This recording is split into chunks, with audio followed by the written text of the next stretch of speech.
Please welcome Christopher Cole. Give it up.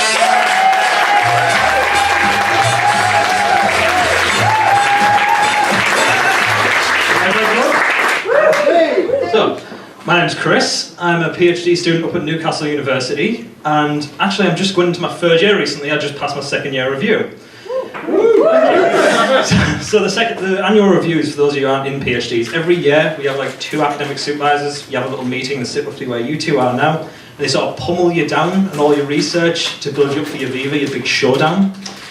And I guess if I had to sort of reflect back on it, describe it, I suppose novel is the best way to describe it, because I did something. Golden rule before I start this anecdote is if you ever have a really important business meeting or anything in particular where you need to make a good, strong impression, don't wear an over-the-head cardigan or jumper.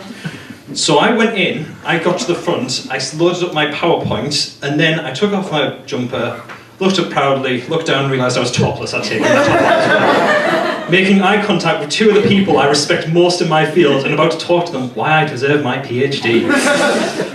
So at that point, I'm sort of living my nightmare of public speaking naked, almost halfway, and I sort of realised I have a choice. Do I cower down and try and get dressed from under the desk, or do I just dive in, be a bit more proactive? I take the more proactive route, I stick by that. But regardless of how that went, I still managed to pass, and I now hold the title, I'm pretty sure no one's going to contradict me of this, of the first person on a Newcastle University exam to pass with opening with a striptease. Yeah.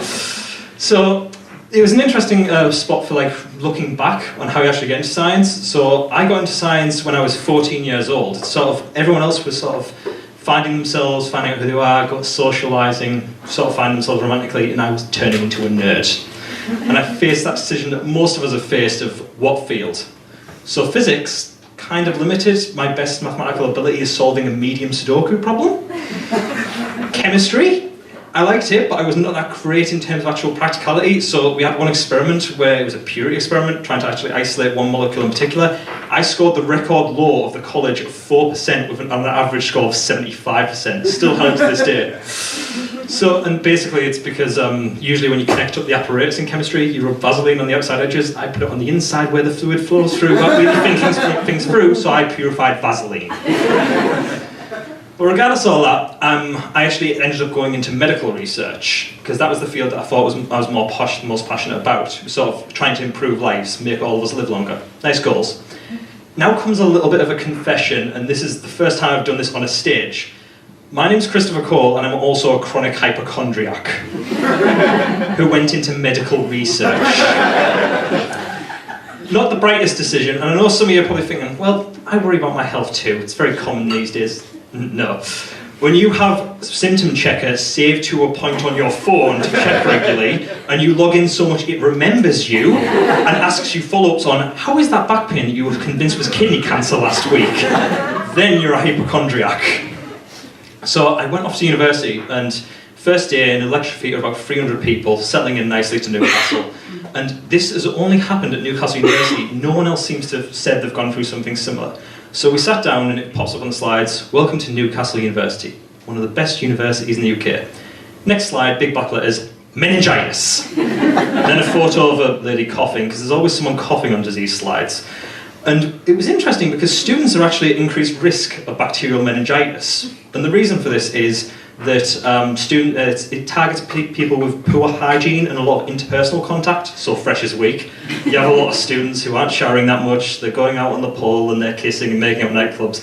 When I heard that, I was like, oh, thank God, I'm safe. Because I'm hygienic and, yeah.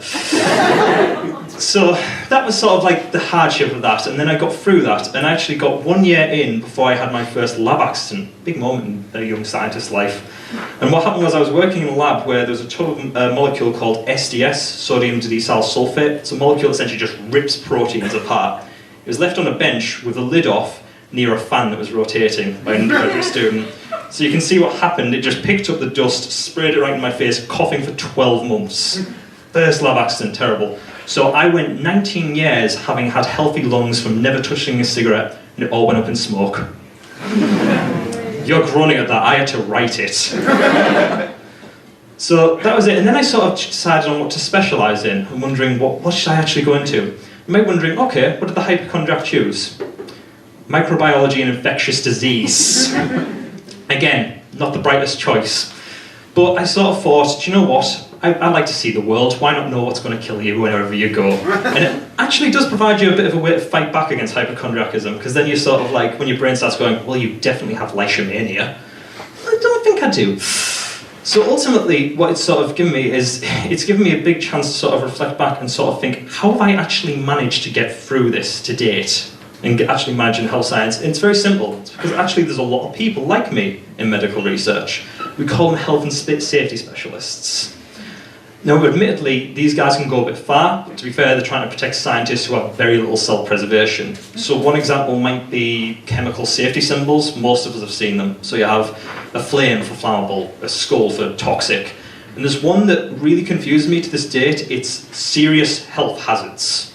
Sounds bold, so you want something striking, don't you? This covers thousands of things like carcinogenics and loads of things that affect fertility. And it's just, imagine a big black diamond with a human silhouette in the middle, standing up like this, and a white explosion just ripping out from the chest, with tentacles gathering around the chest and consuming the person. I have not met anyone who knows what the artist was commissioned to actually draw. And if anyone has an answer on that, I'm really curious, because I've never seen anyone be engulfed by the light of God when they touch it.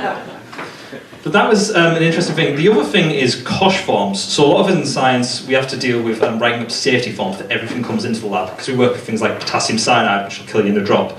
And this goes right down to sodium chloride, salt. You have to write them for absolutely everything. And sometimes it makes it easier by getting safety data sheets. So I've got one here from one of the suppliers who we have. And this is quite an interesting one. So I'm just going to read out what this supplier sort of described this chemical as. So, at high enough concentration can cause asphyxiation. Chemical, physical and toxicological properties not fully investigated. That sounds dangerous. That's, you don't know what's going to be in the future. Handle with gloves, impermeable. Handle with safety glasses. Have emergency eye wash and showers in the immediate vicinity of use.